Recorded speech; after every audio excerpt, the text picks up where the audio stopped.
નમસ્કાર મિત્રો હું વૈદ્ય જાગૃત Patel, MD Ayurveda, gold medallist.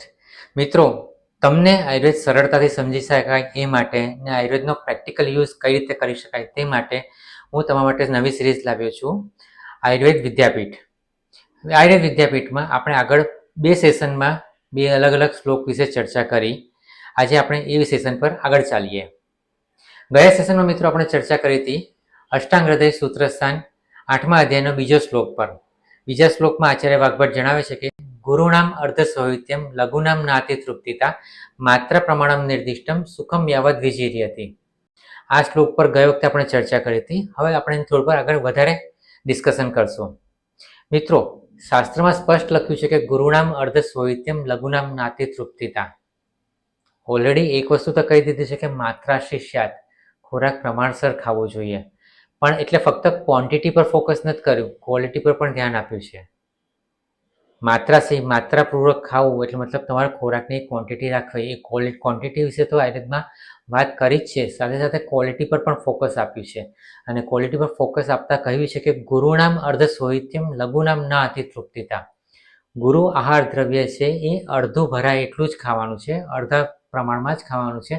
અને લઘુ આહાર દ્રવ્ય છે જે પચવામાં હલકો ખોરાક છે તે પણ ન અતિ તૃપ્તિતા, વધારે ભરપેટ નથી ખાવાનું, એટલે કે આકંઠ સુધી નથી ખાવાનું, એ પણ એની તૃપ્તિ થાય, સંતોષ થાય એટલા પ્રમાણમાં જ ખાવાનું છે. આ જ વસ્તુ આપણે પ્રેક્ટિકલી જોઈએ તો વધારે ક્લિયર થશે અને વધારે પિન પોઈન્ટ પણ રહેશે. આપણે રોજબરોજના જીવનમાં કયા ગુરુ આહાર દ્રવ્યનો ઉપયોગ કરીએ છીએ?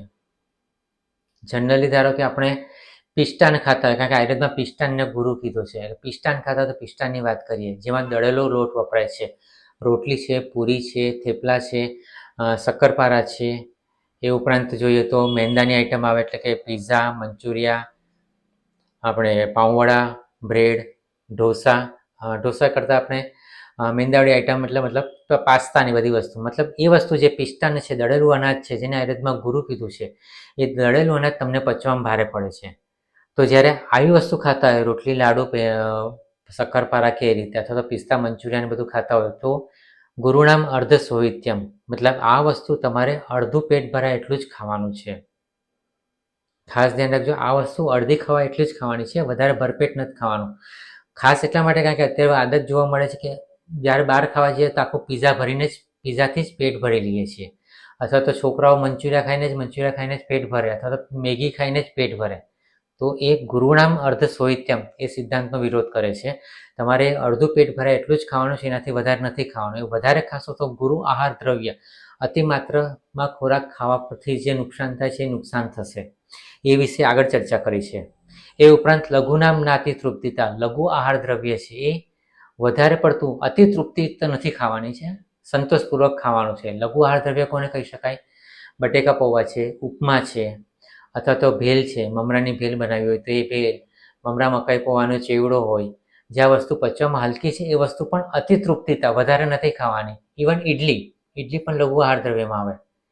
નોર્મલી એવું જોવા મળે છે કે ઇડલીની બધી વસ્તુ ખાતા ખબર નથી પડતી કે પેટ ક્યારે ભરાઈ ગયું, અને પછી છેલ્લી ઇડલી અથવા છેલ્લા 4-5 બટકાના ભેલના પરાણે જબરદસ્તી ઠૂસવા પડે, કારણ કે એ અતિ તૃપ્તિ થઈ જાય છે. તો આ બંને વસ્તુ આપણે હેલ્થને નુકસાન કરે છે. એટલે જ્યારે આપણે ખોરાક નક્કી કરતા હોય ત્યારે ખોરાક ગુરુ છે કે લઘુ, એની ક્વોલિટીને આધારે આપણે એનું પ્રમાણ નક્કી કરવાનું હોય છે. એ ઉપરાંત એક બીજો પોઈન્ટ પણ ડિસ્કસ કરવા જેવો છે. અત્યારે કહેવાય છે કે ગ્લુટન ઇન્ટોલરન્સ, મતલબ કે ઘઉં અમુક લોકોને પચતા નથી. ઘઉં ખાધા પછી ગ્લુટન ઇન્ટોલરન્સને કારણે ક્યાંક એને ડાયરિયા થઈ જાય છે, ગેસ પ્રોબ્લેમ થઈ જાય છે, પેટમાં દુખાવો થાય છે, આ બધી સમસ્યા થાય છે. અને આયુર્વેદની દ્રષ્ટિએ જોઈએ તો આ બધું વાયુની વિકૃતિ છે. તો ગ્લુટન ઇન્ટોલરન્સ ક્યારે થાય? ઘઉં ક્યારે ન પચે? કારણ કે ઘઉં પણ એક સરખા નથી હોતા. તમે સુરતમાં રહો છો અને સુરતના ઘઉં ખાઓ અને પંજાબના ઘઉં ખાઓ, બંનેમાં ફરક છે. કયા દેશમાં ઘઉં પાક્યા છે એ પ્રમાણે એની ક્વોલિટી, એના ગુણ હોય છે, ગુરુ કે લઘુ હોય છે. એટલે ઘઉં ખાતી વખતે એ ધ્યાન રાખવાનું કે કયા દેશનું અનાજ પાકેલું છે ને તમે કયા દેશમાં એ અનાજ ખાઓ છો. તો એક રીતે જ્યારે દેશ વિરુદ્ધ હોય છે, દેશથી અલગ દેશનું હોય છે, ત્યારે ગ્લુટન ઇન્ટોલરન્સ થવાની સંભાવના છે. એ ઉપરાંત જ્યારે આપણે ઘઉં લઈએ છીએ ત્યારે પણ આયુર્વેદમાં કીધું છે કે નવું અન્ન છે, નવું અનાજ છે, પચવામાં ભારે છે. અને એટલે જ આપણે ત્યાં પ્રાચીન પરંપરા છે કે ઘઉં ચોખાને બધાને દિવેલ દઈને લઈ રાખી મૂકીએ છીએ અને વરસ પછી એનો ઉપયોગ કરીએ છીએ, કારણ કે વરસ પછી 1 વર્ષ સુધી રાખો ત્યારે જૂનું અનાજ પચવામાં હલકું પડે. એટલે એ ત્યારે તમને જ્યારે તમે જૂના ઘઉં ખાઓ તો એ તમને ગ્લુટેન ઇન્ટોલરન્સ નહીં થાય, એ પચવામાં ભારે નહીં પડે. તો આ રીતે પણ તમે એને જોઈ શકો છો. એ ઉપરાંત તમે ઘઉંનો કઈ રીતે ઉપયોગ કરો છો? ફાડિયા ઘઉંની લાપસી ખાઓ છો, ઘઉંના કરકરા લોટની ભાખરી ખાઓ છો કે ઘઉંના બારીક લોટની રોટલી ખાઓ છો? આ બધી વસ્તુ પચવામાં ફરક પડે છે. જેટલું બારીક લોટ દળાતો જશે એમ પિષ્ટન થશે ને પચવામાં ભારે થશે. તો બારીક લોટની રોટલી પચવામાં ભારે પડશે. એ જ રીતે બારીક લોટમાંથી જે તમે થેપલા પરોઠા બધું બનાવો છો એ પણ પચવામાં ભારે પડશે. એની સામે કરકરો લોટ છે ઘઉંનો, જેની ભાખરી ખાઓ તો એ પચવામાં હલકી પડે. અને ફાડિયા ઘઉંની લાપસી કે ભડકું બનાવીને ખાઓ તો એ પચવામાં ઓર હલકું પડે. તો જ્યારે આવો હલકો ખોરાક ખાઈએ છીએ, ભલે ઘઉંનો હોય છતાં એ ગ્લુટેન ઇન્ટોલરન્સ નહીં થાય, કારણ કે હલકો છે.